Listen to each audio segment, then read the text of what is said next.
때리시네. 아이고, 무서워요, 그죠?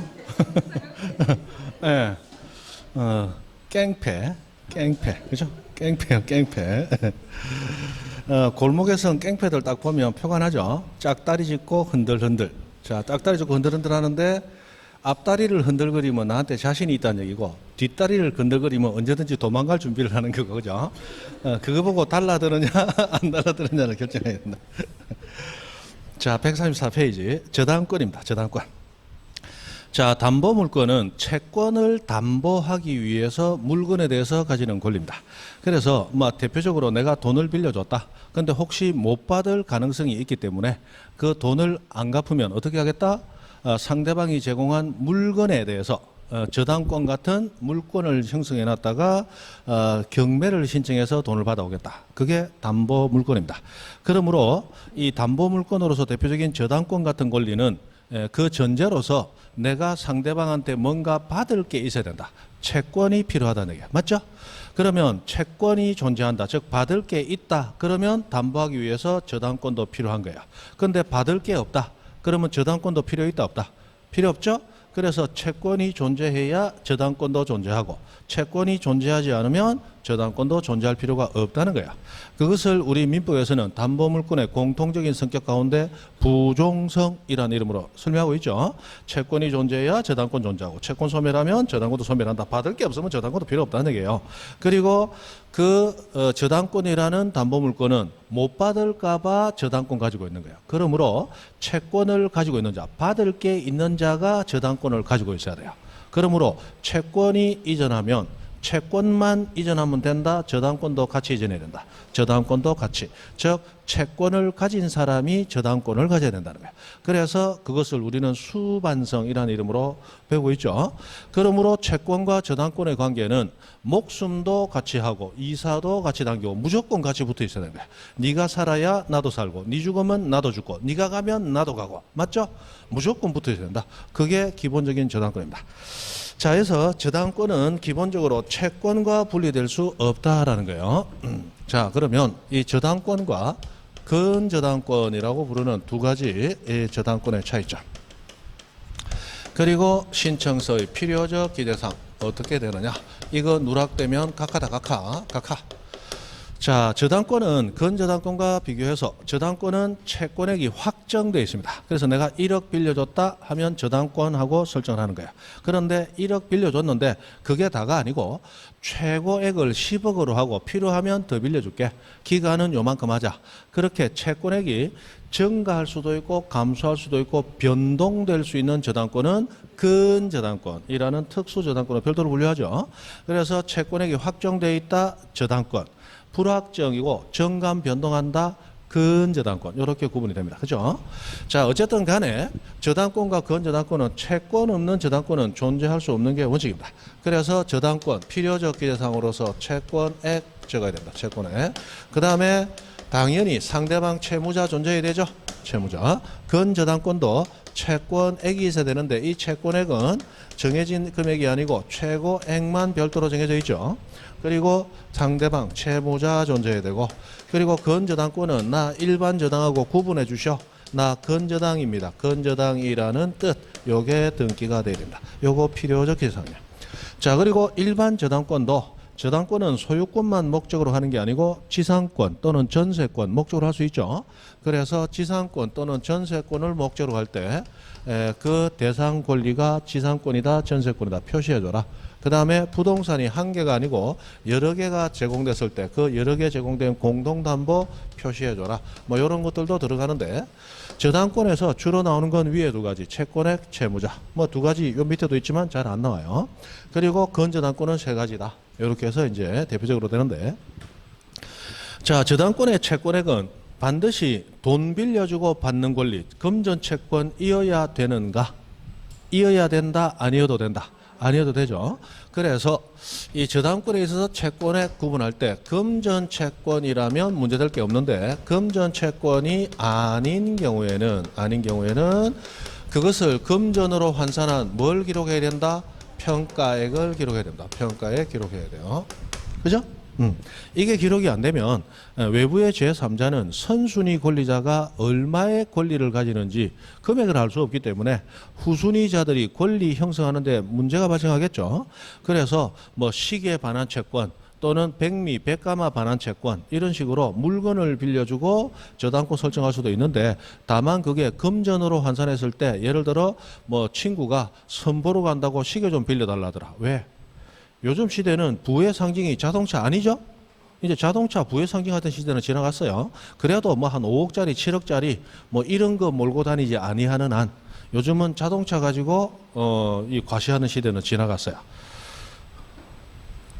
예전에 제가 서울 갔을 때 그 신당동 중앙시장에 아파트형 공장 큰 거 가진 사람, 그 당시에 그게 벌써 한 5년 됩니다. 그때 당시에 그 건물 가치가 250억에서 300억 간다 그랬어요. 그분 뭐 몰고 다녔냐? 그때도 소나타 그랜저가 있었는데 그때 아반떼 몰고 다녔어. 그 많이 돈 가진 사람도 아반떼 몰고 다녔어. 지금은 한 600억 간다 그러더라고. 근데 지금도 아반떼 몰고 다니고 잠바 입고 다녀. 그 양반. 제가 몇 번 본 적이 있습니다. 그런데 지금 월세를 살아도 특히 젊은 사람들 이제 과시욕이 있단 말이에요. 그죠? 이 세상이 좀 그리 만들었죠. 좋은 차를 타야 우리 백화점에 가도 파킹을 해준단 말이에요. 좀 안 좋은 차 타고 들어가면 돈이 수백억이 있어도 파킹 안 하고 그죠? 시커먼 거 좀 크고 좋은 차 타야 이라고 찾아온다. 그러는 이 탈락하는 거 참 이해는 돼요. 그런데 요즘은 그가 관한 게 아니야. 차가지 관한 게 아니고 뭐가 돼요? 딱 내리면 손모가지에 시계, 남자들 같다면 허리에 벨트, 신발 이런 거 보고 이제 명품 하는 거 그죠? 이 명품도 뭐 똑같은 가죽이야 그죠? 그 가죽 조금 더 좋은 가죽 쓰냐 안 쓰냐인데 가격이 몇 배씩 차이나? 저는 보니까 TV 보면 우리 집 사람 맨날 보는 게 그죠? 핸드백 보고 있습니다. 그러면 56,000원 사라. 근데 56,000원 곱하기 뭐 250 이리 돼 있단 말이에요. 맞죠? 제가 생각하기에 미쳤다 그죠? 미쳤어요. 그거 뭐하러 그래? 아무 의미 없단 말이에요. 그거 들고 다니면 지갑 열 때마다 빵이 하나 튀어나오나 뭐 지갑 열 때마다 100원짜리가 하나 튀어나오나 그냥 안에 먼지만 쌓이는 거 똑같아 그죠? 뭐하러 그런 거 들고 다니는지 모르겠어. 예? 그러니까 그 중고를 그 돈 주고 또 사는 사람도 저는 이해가 안 돼. 그거 뭐하러 그거 들고 다니면 내 가치가 높아지지 않아요. 그죠? 나는 그렇게 생각합니다. 돈 아무것도 아니거든. 내가 쓰고 싶을 때 쓸 수 있을 만큼만 있으면 돼요. 돈 수천억 있으면 뭐 죽을 때 짊어지고 갑니까? 그죠? 남 앞에서 와 돈인 사람 알아주고 인정해주면 기분 좋지만 내를 알아주는 그 사람 앞에서만 그런 거고 아닌 사람 앞에 가면 그냥 평범한 갑을병정이야. 그 무슨 의미가 있습니까? 그렇잖아. 저는 그렇게 생각합니다. 우리나라 제일 돈 많은 뭐 이건희 회장 지금 누워 계시는데 그 돈 그리 많으면 뭐 할 거예요? 뭐 남들 못 먹는 거 먹어요? 이건희 회장 먹는 거 나도 똑같이 먹어. 못 먹는 거 없어. 맞죠? 뭐 100년짜리 산삼을 그분 드신다. 나는 뭐 100년짜리 산삼은 안 돼도 먹어요. 먹는다고. 그 뭐 의미 있어? 아무 의미 없어요. 그죠? 뭐 10몇 억짜리 그 뭐 마이바흐 타고 다닌다고 내 타고 다니는 차고 뭐 다른 게 있어요? 마이바흐 타고 다니다 옆에 쳐다보면 갑자기 모델 아가씨가 턱 생겨? 그런 거 아니다 말이야. 됐고 저는 그렇게 생각합니다. 내 스스로 떳떳하고 먹을 수 있을 때 먹고 놀러 갈 수 있을 때 놀러 가면 되는 거지. 돈 많은 거는 보다 편리하게 살 수 있다는 그거 말고는 제 생각엔 장점 없어. 자본주의 사회니까 돈이고 권력이다. 자꾸만 이 천민 자본주의로 가기 때문에 그게 문제지.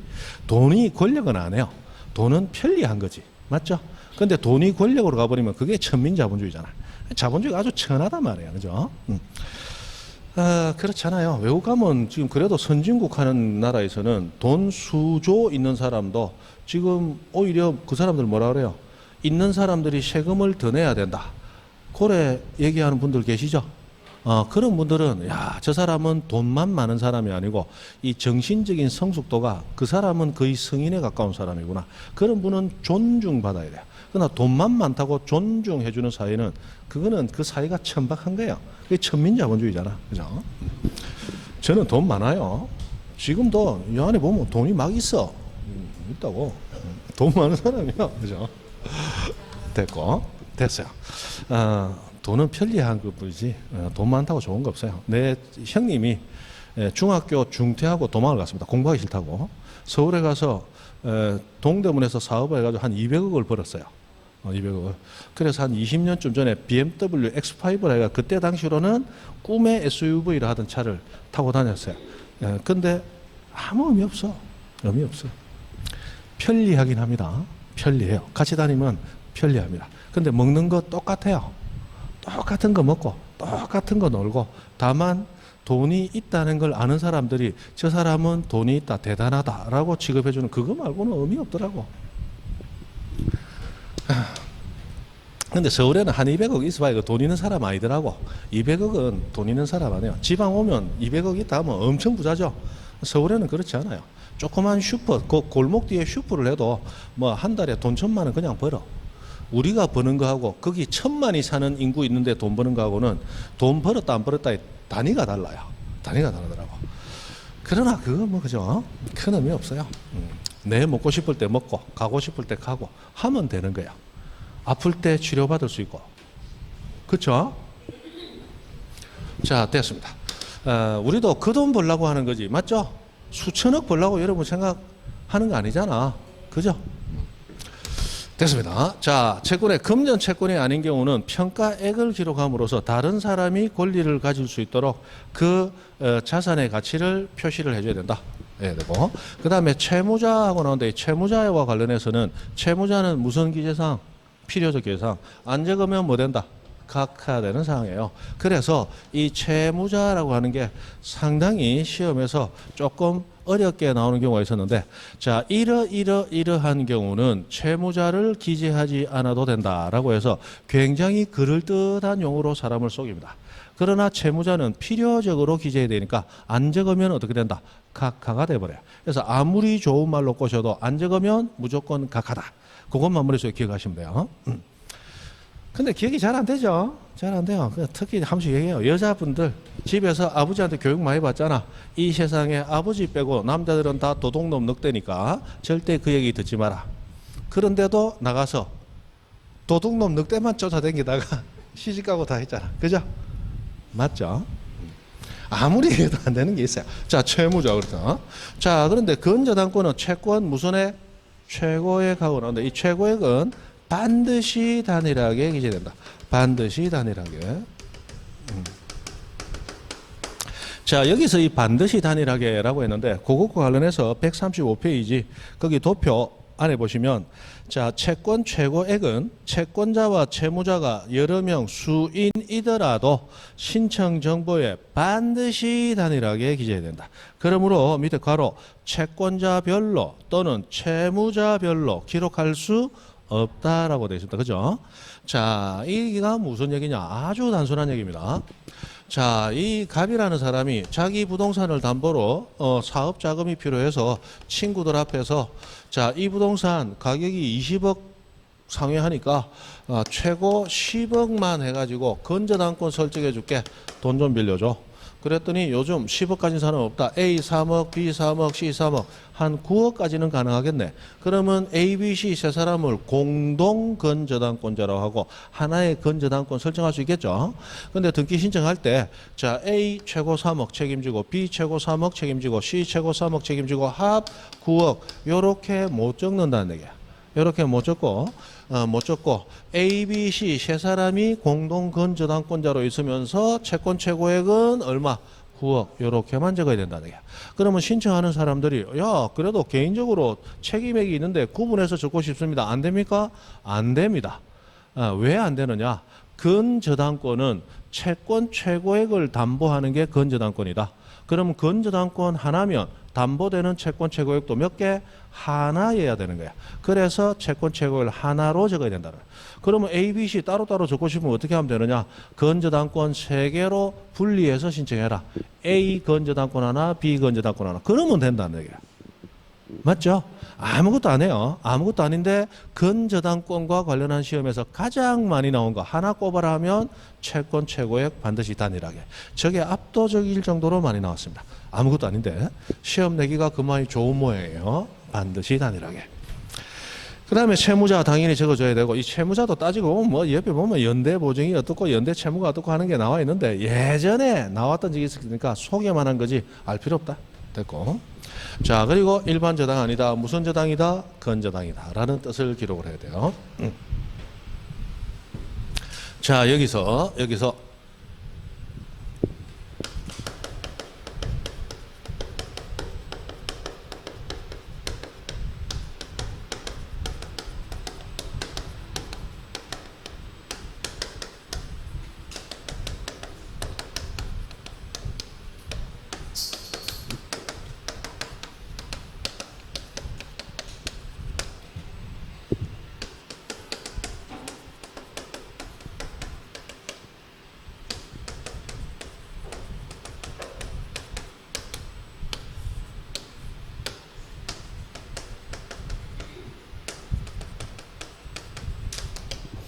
자, 이 중에 일부는 필요적 기재사항, 일부는 임의적 기재사항, 일부는 아예 기재할 필요 없는 사항. 자, 위에 거 필요적 임의적. 필요적 기재사항입니다. 이거 안 적으면 각하입니다. 이 두 가지는 임의적 기재사항, 안 적으면 각하예요. 이거는 아예 기재할 필요가 없다. 기재할 필요가 없다. 그죠? 이렇게 보면 됩니다.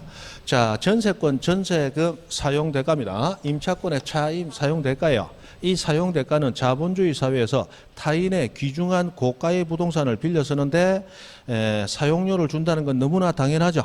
그래서 필요적으로 줘야 되고 필요적으로 기재가 돼야 됩니다. 근데 지상권의 사용대가인 지료는 필요적으로 줘야 되는 게 아니죠. 그래서 요거는 임의적 기재사항에 불과해요. 그래서 이 필요적 기재사항인 요 두 가지는 의외로 시험에 거의 안 나와. 왜? 자본주의 사회에서 이거 당연한 거니까. 그런데 지상권, 타인의 토지라고 하는 귀중한 자산을 수십 년씩 빌리는데 대가도 안 주고 빌릴 수도 있다 하더라. 이거 굉장히 독특하거든요. 그래서 민법에서도 지상권의 지료는 성립 요소가 아니다. 이거 무조건 외우고 있죠? 요거 왜 외우느냐? 이거 특이한 거기 때문에 미쳤단 말이에요. 이거 자본주의 사회에서. 이런 게 어디 있나 말이야. 그래서 여러분도 나중에 나가서 땅 필요하다. 야, 어떻게 지료 없이 지상권 설정 한번 해볼까? 죽을 때까지 구해봐. 있는가? 없다. 그런 거 없다. 맞죠? 그런 거 없다. 이 지상권의 지료 이런 것은 지상권은 누가 보통 설정하느냐? 거의 대부분 은행이 설정해요. 그죠? 은행이. 뭐 때문에 설정해요? 자, 토지를 대상으로 돈 빌려주고 A은행이 건저당권 설정했습니다. 그런데 이 토지는 토지로 있을 때 가치가 제일 높은 거예요. 그래서 만약에 이게 경매 넘어갔을 때 토지 그대로 있다면 자, 수목을 재배하는 사람도 이 토지 경매 달라들 수 있어요. 이 토지에 집 지으려고 하는 사람도 달라들 수 있어요. 맞죠? 이 토지에 농사 지으려고 하는 사람도 달라들 수 있어요. 그래서 토지 가치가 달라드는 사람이 많으니까 가치가 극대화되는 거예요. 그런데 처음에 토지일 때 돈을 빌려줬는데 여기에 누가 건물 지어서 생활하고 있더라. 돈 안 갚아서 경매 넘어갔다. 자, 건물은 소유자 따로, 토지 소유자 따로, 토지 경매 넘어갔는데 나중에 와가지고 이 토지 누가 경락받더라도 나무 심고 싶다? 건물 때문에 건물 소유자와 마찰도 있을 수 있죠. 그러면 토지 가치가 낮아질 수밖에 없는 거예요. 그러므로 은행은 건저당권 설정하면서 동시에 뭐 설정해요? 지상권을 설정을 해가지고 지상권 설정하면 소유자도 못 쓰고 다른 사람 빌려 쓸 수도 없고 은행만이 쓰는 거죠. 근데 은행은 쓰기 위해서 설정하는 게 아니에요. 다른 사람 못 쓰도록 해서 토지를 그 상태 그대로 보존하기 위해서 지상권 설정해 놓는 거예요. 맞죠? 근데 만약 이 지상권 설정하면서 지료를 줘야만 한다 하면 은행은 그러면 어떻게 담보가치 파악할까요? 어렵겠죠. 그래서 지료 지급 없이 지상권 설정해서 담보가치만 파악하고 가는 거예요. 그래서 뭐 지상권은 거의 대부분 이런 경우에 은행이 설정하는 게 거의 대부분 99.9%라고 보시면 돼. 개인이 지상권 설정했다. 그 사람 천복을 받은 사람이야. 맞죠? 여러분도 시골에 땅이 있는데 관리가 안 돼가지고 누군가가 지상권 공짜로라도 관리 좀 해주면 좋겠다. 그런 마음 있는 분은 빨리 양 선생한테 연락하세요. 관리 잘 해드려. 됐습니다. 그래서 이런 거 있다. 그런데 건저당권에 있어서 이자는 채권 최고액에 당연히 포함이 되어 있기 때문에 아예 기재할 필요가 없다. 그죠? 됐습니다.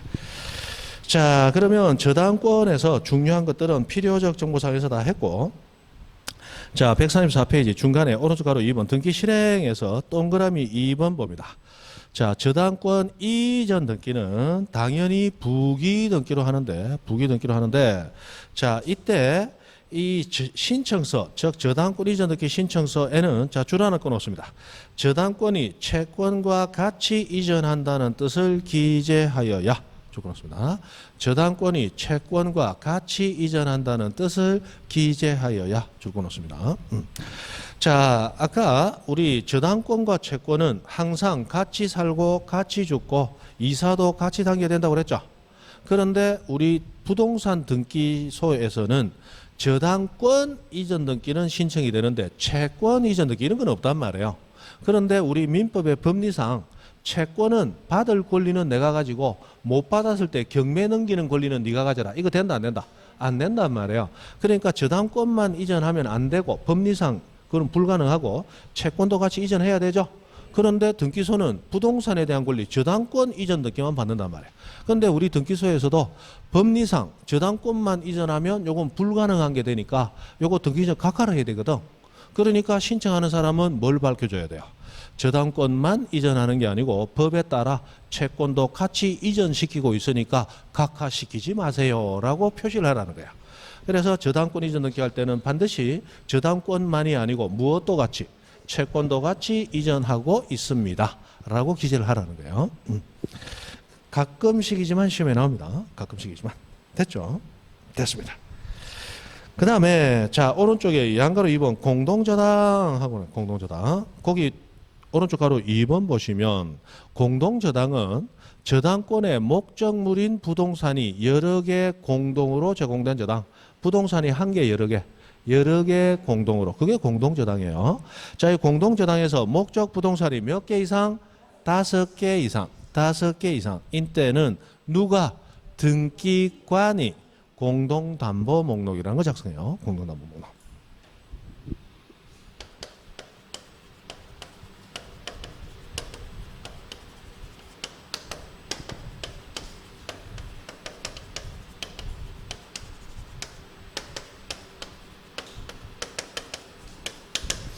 이 공동담보 목록이 공동저당 목록이라는 것도 있고 공동전세 목록이라는 것도 있어요.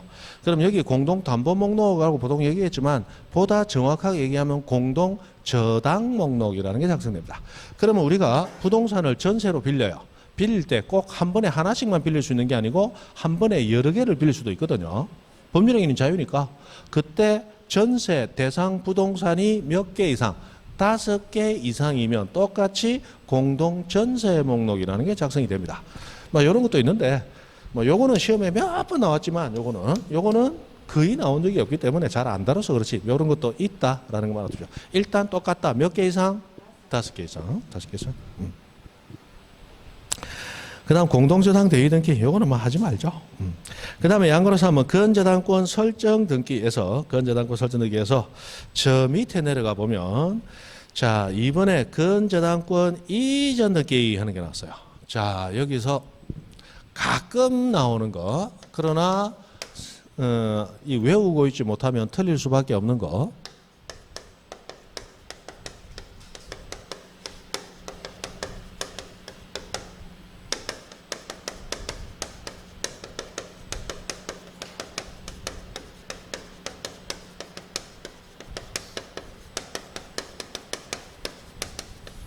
자, 이 두 가지 등기를 할 때, 그때 등기 원인으로 뭘 적어주느냐?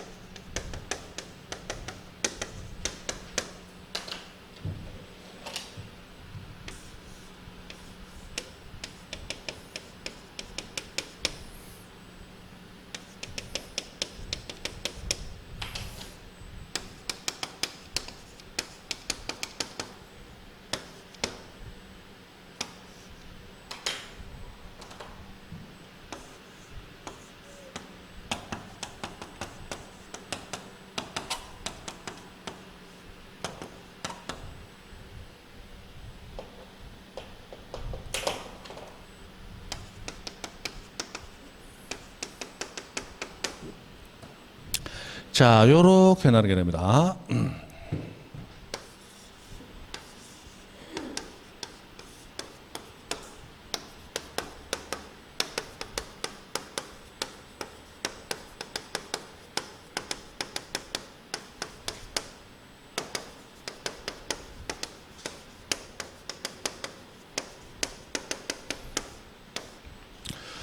자, 건저당권 채권 최고액 10억 그리고 결산기는 5년으로 정해놓은 건저당권이 있습니다. 자, 그런데 지금 현재 결산기까지 2년이 남았는데 현재까지 빌려준 금액은 5억입니다. 그럼 지금까지 발생한 채권액이 5억이죠. 자, 이 상황에서 어리병에게 건저당권 이전 등기 한다. 가정해 봅니다. 이전 등기 한다. 자, 이때 건저당권 이전 등기는 등기 목적이에요. 등기 목적은 등기 이름이 등기 목적이라고 했습니다. 건저당권 설정, 등기 목적은 건저당권 설정이고 건저당권 이전, 목적은 건저당권 이전이에요. 그런데 이 건저당권 이전하게 된 원인이 뭐냐? 을과 병 간에 채권이 넘어갔기 때문이다. 뭐 이런 식으로 설명한단 말이에요. 자, 그런데 지금 을은 갑에게 5억을 빌려줬고 5억 채권을 가지고 있죠? 채권은 내가 받을 수 있는 권리잖아요. 자, 이때 병에게 그때까지 발생한 5억 채권만 양도가 돼버리면 문제가 발생합니다. 자, 갑의 입장에서는 아직까지 건저당권 결산기까지 2년이 남았죠? 2년이 남았어요. 그럼 2년 남은 기간 안에는 돈이 만약 더 필요하면 최고액 한도 내에서 더 빌릴 수 있어야 되죠. 그런데 을은 건저당권 이전하고 채권까지 넘겨줬기 때문에 을은 계약관계에서 탈퇴를 해버리고 병이 새로운 당사자로 들어온 거죠. 그런데 병은 지금 을로부터 뭘 넘겨받았어요? 5억 받을 수 있는 권리 채권만 넘겨받게 됐어요. 그러면 병은 어떻게 생각합니까? 이제 2년만 더 기다렸다가 5억 갚아라 하고 요구하고 안 갚으면 경매 가는 거지 이 생각하고 있단 말이에요. 그런데 1년 뒤에 갑이 병한테 와서 자, 최고액 10억 중에 아직 5억 남았으니까 2억만 더 빌려줘 라고 했을 때 이 분쟁이 발생한단 말이에요. 무슨 2억 더 빌려달라고 그래? 지금 5억 갚을 생각하고 열심히 돈이나 모아. 무슨 이해되세요? 하고 분쟁이 발생하기 때문에 이 피담보 채권이 확정되기 전에 그때까지 발생한 채권만 넘겨줘서 되는 게 아니고 건저당권 계약 관계를 전부 넘겨줘야 된다는 거예요. 그래야 갑은 건저당권 계약 관계에 의해서 10억 한도 내에서 더 빌려달라 요구할 수 있고 병도 계약 관계에서 빌려줄 의무가 발생을 하는 거예요. 그래야 원만하게 계속 유지가 되는 겁니다. 이해되죠? 그런데 이 건저당권도 피담보 채권이 확정이 돼버리면 그러면 이름만 건저당권이지 일반 저당권과 똑같죠? 그때는 계약관계 전체를 복잡하게 넘겨줄 이유 없고 발생한 확정된 채권만 넘겨주면 된다는 거야. 그래서 피담보 채권 확정되기 전에는 채권양도 채무인수 나오면 안 돼요. 계약양도 계약인수, 계약 전체를 주고받아야 되고 확정되고 나면 그때까지 확정된 채권 채무만 넘겨주고 넘겨받으면 된다 얘기야. 됐죠? 이건 그렇게 외우면 별거 없는데 과거에 어떤 문제가 한번 나왔느냐 이런 문제가 한번 나온 적이 있습니다. 자, 들어보십시오. 맞느냐 틀리느냐.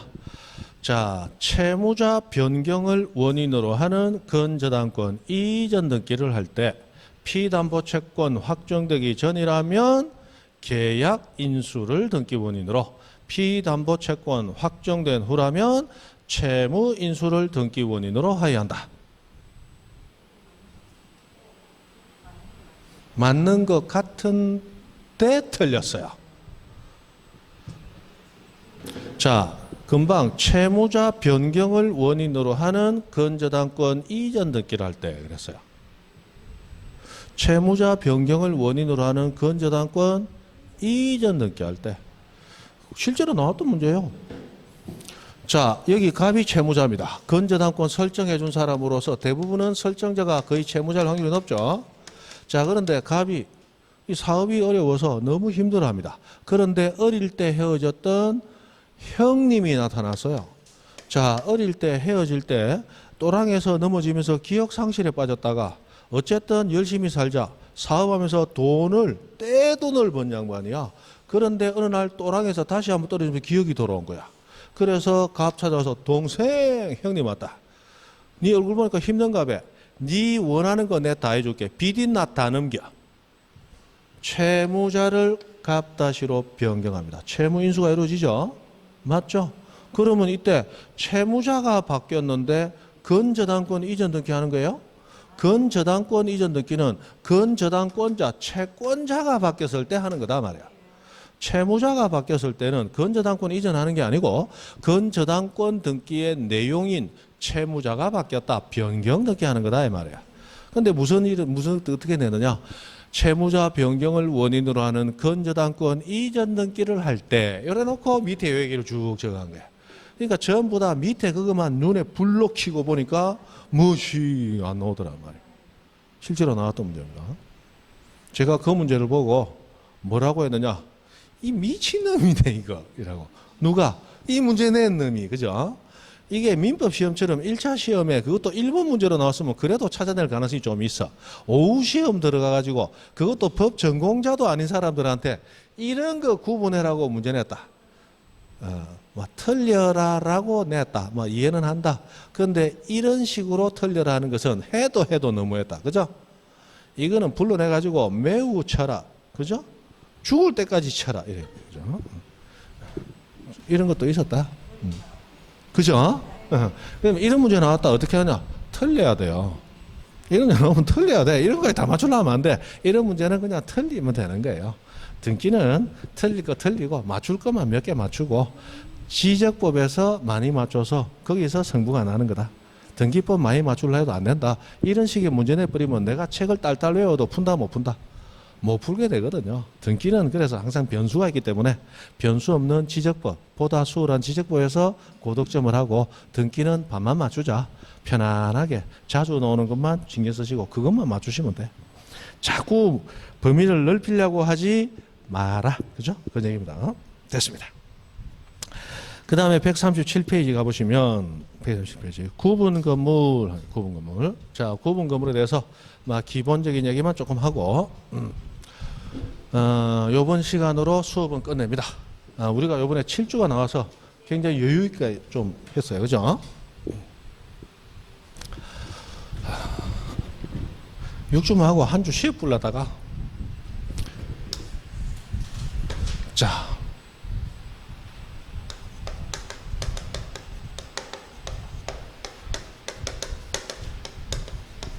자, 구분 건물 또는 집합 건물 이런 용어가 나오면 여러분은 머릿속에 아파트 구조물을 떠올리시면 됩니다.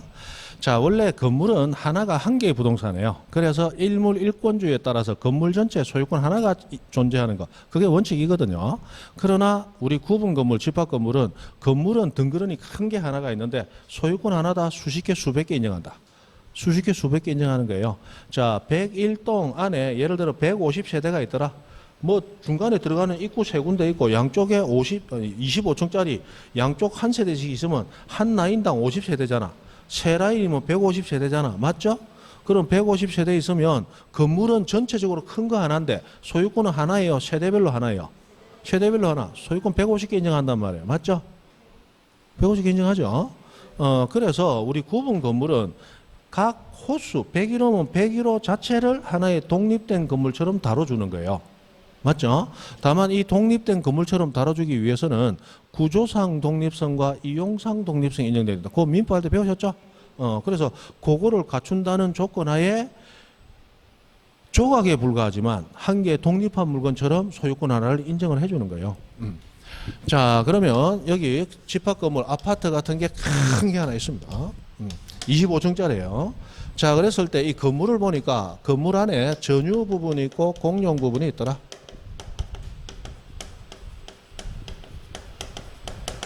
자, 101호 이게 전유 부분이에요. 102호 전유 부분입니다. 근데 101호, 102호 들어가기 위해서는 중간에 복도, 계단, 엘리베이터 공간이 있겠죠? 이게 공용 부분이다 이 말이에요. 자, 이랬을 때 이 건물이 깔고 앉은 토지가 이렇게 있습니다.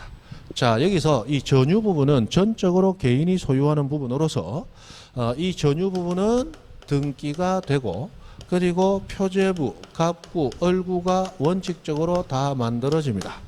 그런데 공용 부분은 다시 두 개로 나뉘어요. 자, 구조를 보니까 공용으로 써야 되는 부분, 구조상 공용 부분이 있고 구조를 보니까 공용으로 안 써도 상관이 없는데 약속에 의해서 규약상 공용 부분으로 나누는 부분이 있어요. 자, 구조상 공용 부분이 조금 전에 얘기했던 복도 또는 계단 또는 엘리베이터실 이런 공간들입니다. 근데 규약상 공용 부분은 우리 아파트 관리 사무소 같은 거, 노인정 같은 거 이런 것들이 공용 부분입니다. 공용 부분입니다. 자, 그러면 이 구조상 공용 부분은 복도 계단 같은 건데 복도 계단이 없다면 그러면 201호, 301호 사는 주민들은 복도 계단 없이는 자기 집 이용이 불가능하죠. 그래서 복도 계단은 공용으로 써야만 되는 구조를 보니까 벌써 공용인 부분이다 이 말이에요. 그런데 우리 아파트 관리사무소 같은 거 요런 거 자, 여름에 그 아파트 제일 따뜻한데 겨울에 제일 시원한 데 가보면 관리사무소 있어요. 맞죠? 그 관리사무소 있다고. 그 관리사무소는 관리소장 겁니까? 입주자 대표의 회장 겁니까? 아니야, 주민들 거야. 우리가 낸 돈에는 저 관리사무소 건물 가격도 포함이 되어 있는 거예요. 맞죠? 그래서 저것도 공유하는 부분이고 그리고 주민들이 공동으로 사용하는 부분이에요. 맞죠? 다만 공용 부분 관리를 위해서 직원들을 상주시키고 일할 수 있는 공간을 만들어야 된다. 그게 관리사무소다 말이에요. 관리사무소 건물 자체는 주민 거예요. 자, 그래서 저 부분도 공용 부분인데 우리가 내 집을 이용하기 위해서 관리사무소 반드시 거쳐와야 됩니까? 아니죠. 그러니까 저 공용은 구조는 공용으로 안 써도 되는데 약속에 의해서 공용이 되어 있는 부분이다 말이에요. 규약상 공용 부분. 자, 이걸 구분하는 이유는 등기법에서는 등기 여부가 다르기 때문에요. 구조상 공용 부분은 아예 등기가 안 됩니다. 그래서 여러분 아파트 등기부 어디를 떼봐도 101동, 복도 얼마, 계단 얼마 아예 안 놉니다. 아예 안 나와요. 근데 규약상 공용 부분은 등기는 됩니다. 등기는 되는데 규약상 공용 부분은 뭐만 둔다? 표제부만 둡니다. 표제부만 둬요. 갖고 얼굴을 안 둬요. 자, 이렇게 갖고 얼굴 안 두고 표제부만 두게 되는데 자, 우리 아파트 같은 경우는 아파트 건물 소유자가 땅에 대한 권리를 항상 같이 가져야 된다. 그렇게 같이 가지기 위해서 대지권이라는 이름으로 토지에 대한 권리를 부른다고 그랬죠. 이 대지권이라는 이름이 나오고 나면 건물과 토지는 이제 분리해서 따로따로 처분한다 못한다. 분리 처분 금지 못한다 그랬어요. 그래서 건물만 또는 토지만 소유권 이전 안 되고 소유권 이전 가등기도 안 되고 건물만 저당권 안 되고 건물만 압류 안 되고 건물만 가압류 안 된다. 그럼 어떻게 된다? 건물 토지 같이 소유권 이전 같이 가등기 같이 저당권 같이 압류 같이 가압류 그래야 돼요. 맞죠? 건물만 소유권 이전하면 그러면 건물 소유자는 땅에 대한 권리 없죠? 그럼 문제 발생한단 말이에요. 자, 여러분이 건물 지을 돈 마련했다. 근데 땅 살 돈 없다. 땅 빌리려고 알려보니까 어이구 더럽게 비싸게 달라더라. 안 빌릴란다. 그럼 어쩌면 된다? 관리 안 되는 땅 들어가서 야매로 집 지어버리겠다. 그래서 야매로 집 지었어요. 그런데 이 토지 소유자가 소문 듣고 찾아왔습니다. 와가지고 나한테 요구합니다. 누구 허락받고 집 지었노? 내 땅 내가 써야 되니까 비켜줘. 자, 나는 소유권에 의해서 내 땅을 사용해야 되는데 네 건물 때문에 사용에 방해를 받고 있다. 그래서 소유권이라는 물권에 기초한 방해 제거 청구를 하는 거야. 내가 소유된 방해 제거해 주자. 그러면 건물을 들고 나갈 수 있으면 좋은데 건물은 동산, 부동산이니까 들고 나갈 수 없다. 결국 어떻게 들고 나간다? 쪼개가지고 쪼가리로 들고 나가는 수밖에. 즉 철거해야 된다 이 말이에요. 맞죠? 깨부셔야 된다 이 말이에요. 이때 깨부술 때 피해를 보는 사람은 타인의 토지에 권한 없이 건물을 가진 그 사람만 손해보면 끝나는 거예요. 맞죠? 그런데 아파트 같은 데서 101호 소유자는 아파트에 살고 싶은데 돈이 모자라. 그래서 가장 저렴한 1층을 골랐는데 그것도 돈이 모자라. 그래서 야매로 건물만 사서 들어왔어. 근데 토지 소유자들이 전마는 토지에 대한 권리 없다 하더라. 그런데 전마 때문에 우리 토지 쓰는데 방해를 받고 있네. 방해 제거 청구를 합니다. 그래서 방해를 제거했어요. 자, 옆 동네에 지진 났다가 여파가 지나갔습니다. 그러면 이 건물은 남아있다, 자빠라진다. 자빠라진다. 그러면 이 건물이 철거됨으로 인해서 손해를 보는 사람은 그 소유자만 손해본다. 전체가 손해를 본다. 전체가 손해를 보는 거예요. 그래서 아파트 같은 구분 건물은 기본적으로 건물 소유자가 건물 철거 당하면 안 되겠죠. 그래서 건물 소유자가 토지에 대한 권리를 항상 가지고 있어야 된다. 그래서 대지권이라는 용어를 쓰면서 건물 철거를 막아야 되겠다는 거예요. 그래서 특이하지만 건물과 토지를 하나처럼 묶어서 같이 팔고 같이 살아. 그래 한다는 거예요. 안 그러면 난리 나니까. 여기 이제 대지권이라는 용어로 묶여지는 거예요. 그러면 대지권이라는 용어로 묶여지고 나면 건물 등기부에서 소유자 값 소유권 이전 을됐다. 그럼 을은 건물만 샀다. 토지도 당연히 가지시 되겠다. 토지도 가지시 들어간 거예요. 그러면 을구에 1번 저당권 A 들어왔다. A는 건물만 저당 잡았다. 토지도 같이 잡았다. 당연히 토지도 같이 잡은 거야. 그래서 건물 등기부에 등기된 권리는 기본적으로 토지에도 같이 인정이 되죠. 그러므로 우리 아파트 등기부, 토지 등기부는 가보면 토지에 대해서 소유권이 인정되는데 그게 대지권으로 되어 있다. 요것만 기재를 하고 권리자 몇 명인지 누가 권리 가지는지 일체 기재하지 않습니다. 토지 등기부는 발급받아 보면 텅텅 비어 있을 정도로 아무것도 없어요. 왜? 이 토지에 대한 권리는 건물 등기부에 다 있으니까 건물 등기부에 나온 권리는 토지에 당연히 인정되는 거야. 그래서 토지 등기부 텅텅 비워놔 버립니다. 그렇다면 자 여기 규약상 공용 부분에요. 이 토지도 공용이죠. 건물도 공용이죠. 여기에 표제부 만들어서 이게 단층이냐 2층이냐 면적이 어떻게 되느냐 요거는 기재할 필요가 있어요. 그런데 이 아파트 관리사무소의 소유자는 예를 들어 1000세대 아파트다. 소유자 몇 명? 1000명. 그런데 그 1000명은 건물 등기 보면 다 나와 있죠. 그러므로 이 규약상 공용 부분 갑구 만들었다. 1000명 기재 다 해야 됩니다. 그 다음에 그 1000명이 가지는 지분 기재 다 해야 돼요. 여러분 집합검에서 배웠죠? 공용 부분에 대한 권리 비율은 전유 부분의 면적 비율에 의한다라고 되어 있기 때문에 전유 부분 면적에 따라서 공용 부분에 가지는 지분도 달라져.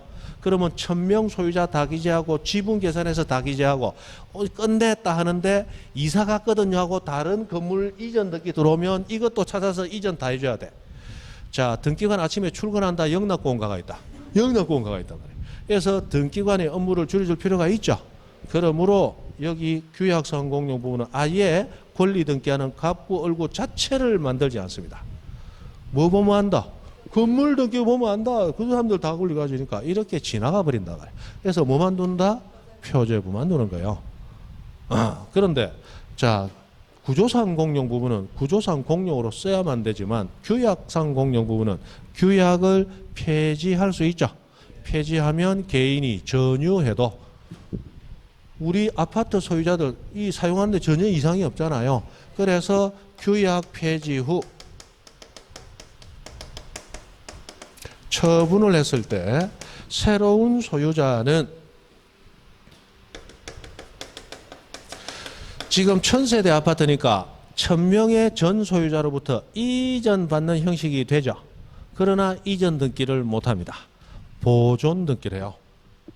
무슨 등기 한다? 보존 등기를 합니다. 보존 등기. 자, 이전 등기를 하려면 아까 우리 수용 원인 이전 등기 할 때도 갑구에 이미 등기되어 있는 소유자들이 있을 때 이전 등기를 했죠. 그런데 이거는 갑구 자체가 있다 없다. 표제부만 있잖아요. 갑구 자체가 없어요. 앞에 등기된 소유자라는 것도 있을 수가 없습니다. 그러면 일단 갑구를 만드는 등기를 해야 되는데 우리 등기부를 만드는 등기는 무슨 등기? 보존 등기더란 말이야. 그래서 이 사람은 원시 취득자는 아니지만 보존 등기를 하게 됩니다. 보존 등기. 그래서 이런 거. 자, 그 다음에 여기 분리 처분이 금지된다라고 되어 있지만 예외가 두 가지 있다고 그랬죠? 자, 건물에만 인정될 수 있는 거 뭐 있다? 전세권과 임차권. 전세권과 임차권. 건물에만 전세권 임차권이 되죠? 왜 그럴까요? 자, 101호 소유자는 101호에 대해서는 단독 소유권을 가집니다. 그러나 101호 소유자가 땅에 대해서 가지는 권리는 단독 소유권이다, 지분이다. 지분이다. 1000세대다. 대략 1000분의 1이다. 그러면 전세권은 부동산 전부 또는 일부에도 가능한 대신 권리 일부, 지분 목적으로는 전세권 등기할 수 없다. 맞죠? 그래서 건물 전세권 등기는 가능하지만 지분을 목적으로 한 전세권은 불가능해요. 그래서 전세권과 임차권은 어쩔 수 없이 토지의 전세권이 불가능하니까 건물에만 전세권을 인정해 주게 됩니다. 되죠? 그렇게 되는 거예요. 그럼 나중에 전세권 경매 넘어가면 소유자만 바뀌는 거 아닙니까? 아닙니다. 이렇게 법리적으로 전세권에만 인정되는 것은 법리적으로 불가능하니까 그런 거고, 이때 경매 신청하면 기본적으로 토지에 대한 권리도 같이 넘어가게 됩니다. 같이 넘어가야 돼요. 어쨌든 이런 예외는 있다. 됐죠? 자, 그 다음에 여기 대지권하고 나오는데, 이 대지권은 토지에 대해서 가지는 권리죠. 이 대지권으로 가장 대표적인 게 소유권입니다. 소유권을 대지권으로 가진다. 이 말은 아파트에 사는 그 건물 소유자는 땅을 소유하고 있다. 이 말이 되는 거고, 쉽게 얘기하면 내 땅 위에 내 건물 가지고 있다. 이런 얘기가 되는 거야. 그럼 내 땅 위에 내 건물이니까 철거당할 이유가 없죠? 자, 근데 내 땅이 아니라도 남의 땅 빌려서 그 빌린 기간 동안 내 건물 소유한다. 문제될 거 없죠? 그래서 지상권을 대지권으로 가졌다. 문제될 거 없어요. 맞잖아요. 아까 건물 소유 목적으로 대표적으로 지상권 설정하면 된다 했잖아요. 그 다음에 꼭 지상권만이 토지 빌리는 권리 아니죠? 전세권도 가능하고, 그리고 임차권도 가능해요. 소유권, 지상권, 전세권, 임차권, 이런 권리들이 대지권으로 기능 가능한 권리들입니다. 그런데 용익물권 가운데 지금 뭐가 빠졌어요? 지역권이 빠졌죠. 지역권은 대지권으로 적합하지 아니하다 해서 지역권은 빠집니다. 자, 우리 지상권, 전세권, 임차권은 배타성이 있어요. 그래서 누군가가 지상권, 전세권, 임차권 가진다면 그 기간 동안은 소유자도 못 쓰고 제3자도 같이 빌려 쓸 수 없다. 그게 원칙이죠. 그러나 지역권은 배타성이 있다 없다? 없다. 없기 때문에 원래 소유자도 쓰시고 나도 씁시다. 또는 지상권자에게 지역권 설정하면 그 지상권자도 쓰시고 나도 씁시다. 배타성이 없단 말이에요. 맞죠? 그러면 토지를 지역권 설정해서 토지를 빌린 다음 건물을 짓게 되면 그 건물이 있는 부지만큼은 원래 토지 소유자도 쓴다 못 쓴다? 못 쓰게 돼요. 그러면 소유자 당신도 땅 쓰시고 나도 같이 씁시다 하고 빌려놓고서는 건물 때리 지어버리면 소유자 못 쓰잖아. 배타성이 생길 수밖에 없는 그런 결과를 가져온단 말이에요. 그래서 지역권은 대지권으로 적합하지 아니하다. 그래서 이거는 빠집니다. 요거는 예전에 이제 우리 등기법 처음 할 때 민법 어려워하니까 뭐 등기법 하면서 뭐 지역권 성질을 알아라라고 재미삼아 드리던 얘기인데, 이게 몇 년 전에 우리 등기법 시험에 나왔어요. 지역권은 대지권으로 적합하지 아니하다. 실제로 나왔습니다. 알아두시면 되겠어요. 되었습니다. 요 정도. 이 구분 건물 이 깊이 들어가면 요것만 가지고 1시간 해야 되는데 잘 안 나옵니다. 한 6, 7년에 한 번 나오는데 작년에 한 문제로 나왔습니다. 그래서 제 생각에는 올해는 뭐 안 나오든지 이어서 대충 안 나오겠나. 자, 그 정도 하시고,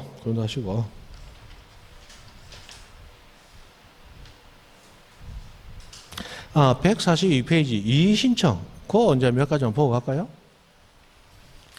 아이고. 마친다 했다가 조금 더 한다고 김이 팍 빠지죠?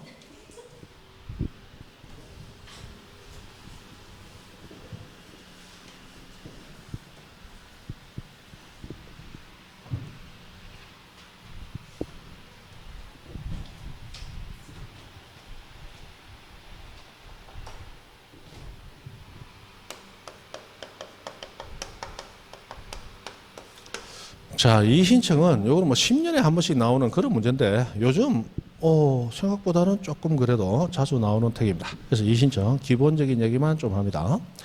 자, 등기관이 등기 신청을 했더니 각하해버렸다. 왜 각하하는데 하고 달라든다. 그게 이 신청입니다.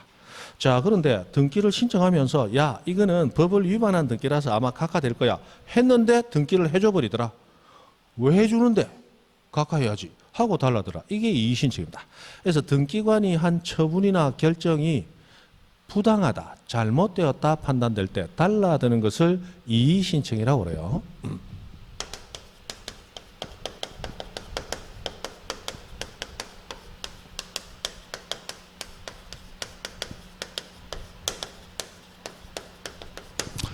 요거는 뭐 법무사 시험에서는 상당히 좀 깊이까지 나옵니다.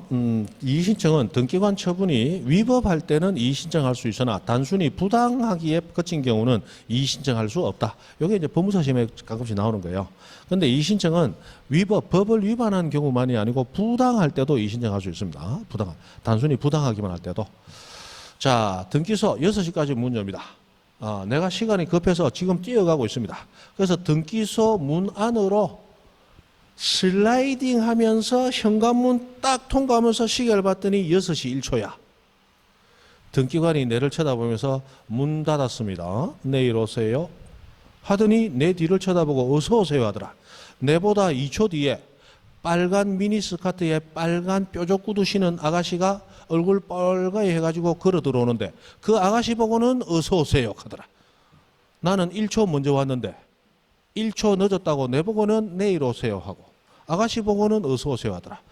자, 편의를 봐준 거지 위법한 건 없어요. 그러나 내가 판단하기에 부당하죠. 이의신청할 수 있단 말이에요.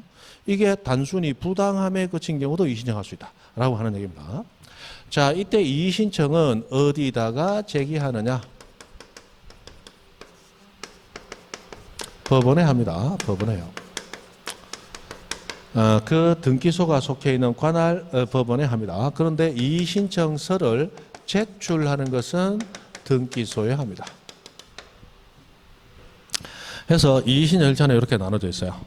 자, 우리 등기관이 지금 등기를 받아주는 결정 또는 등기를 각하한 결정을 했어요.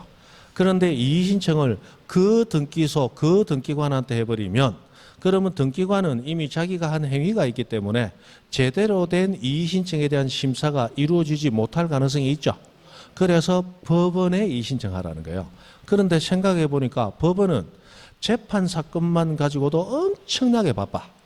그런데 등기 신청이 각하됐는데 제대로 각하니 해줬는데 왜 해줬니 하고 싸우는데 법원이 보기에는 너무나 하찮은 사유예요. 이런 하찮은 사유 때문에 법원의 법관이 시간을 소비한다는 거 그것도 낭비더란 말이에요. 그래서 이의신청서를 어디다 제출한다? 등기소에. 그러면 이게 무슨 의미를 가지느냐? 등기소에 이의신청서를 제출함으로써 등기관이 다시 한번 그 사건을 판단하는 거예요. 그래서 자기가 예전에 했던 결정이 잘못되었다라고 판단이 들면 그 자리에서 바로 고쳐버립니다. 등기해준 게 잘못됐다? 각하해버리면 되고 등기 안 해준 게 잘못됐다? 기재해주면 되는 거예요. 그러면 당사자가 이의 신청한 민원대로 해결이 됐죠. 법원까지 갈 이유가 없다는 거예요. 법원에 부담을 들여주기 위해서 저렇게 합니다. 그런데 등기관이 보니까 여전히 아니야. 예전에 내가 했던 게 맞고 당사자 이의 신청이 잘못돼서 이거를 두 번 결정 내릴 수는 없으니까 그때는 법원으로 보냅니다. 그래서 법원에 제기하지만 신청서 제출은 등기소에 한다. 이 법원의 부담을 경감시킬 목적을 가지고 해놓은 거예요. 됐죠? 그 다음에 이의신청을 했을 때 이의신청에 대한 기간은 제한이 없습니다.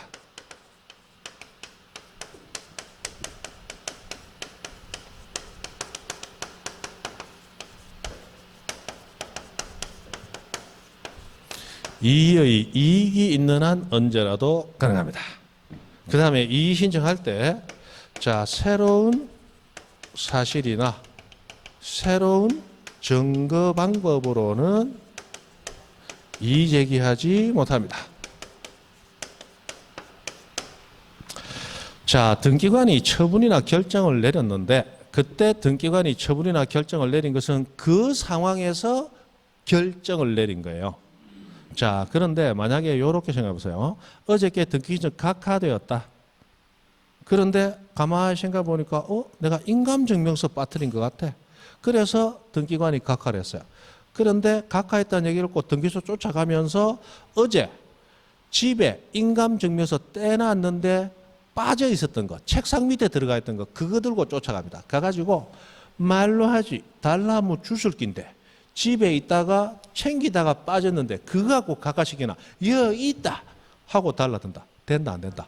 안 된다. 이의신청은 각하 또는 기재 등기관의 결정이 있은 그 당시 사정을 기준으로 이의신청해야 되는 거지, 새로운 사실 가지고 새로운 증거 방법 가지고 여기 있잖아 이거 된다 안 된다? 안 된다. 그런 얘기 하는 거예요.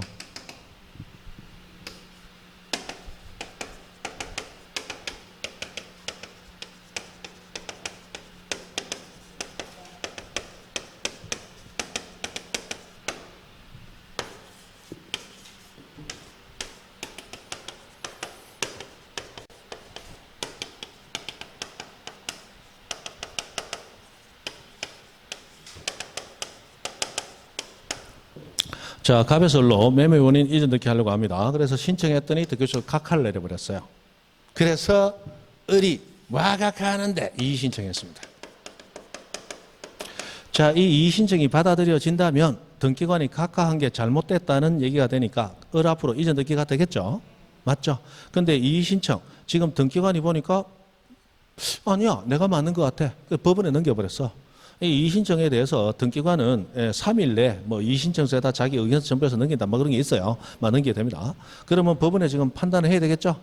그런데 갑이 돈은 급한데 이 등기가 안 돼 있어 가지고 잔금을 다시 돌려주고 지금 싸우고 있는 과정이다. 이래 돼버리면 갑이 다른 사람에게 다시 이전 등기 해주도록 약정하고 신청이 또 들어올 가능성도, 갑이 나쁜 사람이라면 있을 수 있죠. 그러면 지금 을 앞으로 이전 등기 신청이 각하됐는데 이의 신청 들어와 싸우고 있어요. 그러면 다른 사람 앞으로 이전 등기 들어오면 받아주면 안 될 것 같죠? 근데 받아줍니다. 왜? 이의 신청해도 등기관의 업무 집행을 정지시키는 효력이 없다는 얘기야. 그래서 등기관 업무 집행이 정지되지 않기 때문에 다른 이전 등기 신청 들어오면 받아주도록 되어 있습니다. 그럼 이의 신청해봐야 별 의미가 없죠. 그래서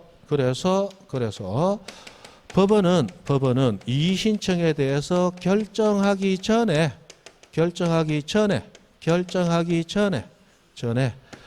부기 등기 또는 가등기를 명할 수 있다. 이렇게 됐어요.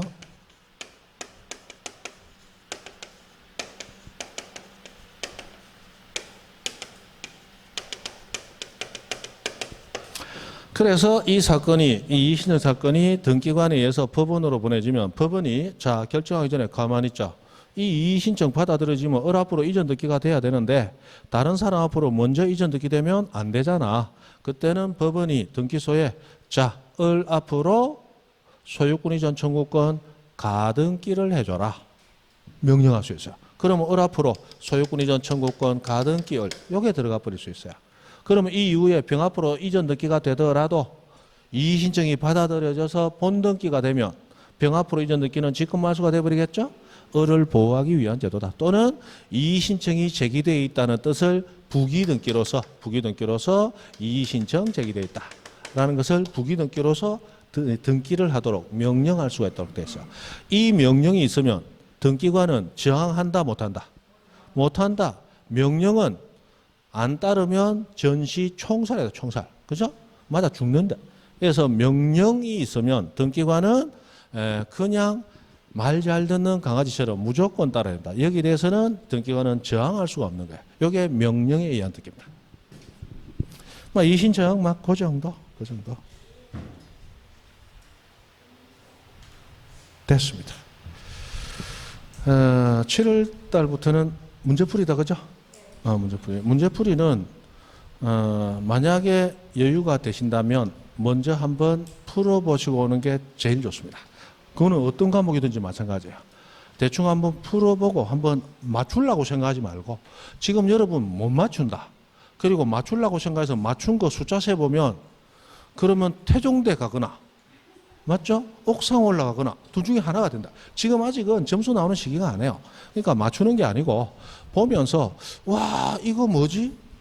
이거는 이건 것 같은데 왜 아니지? 이해가 안 되더라. 책자로 이해 안 되더라. 그걸 표시를 해놨다가 가까우면 마찬가지죠.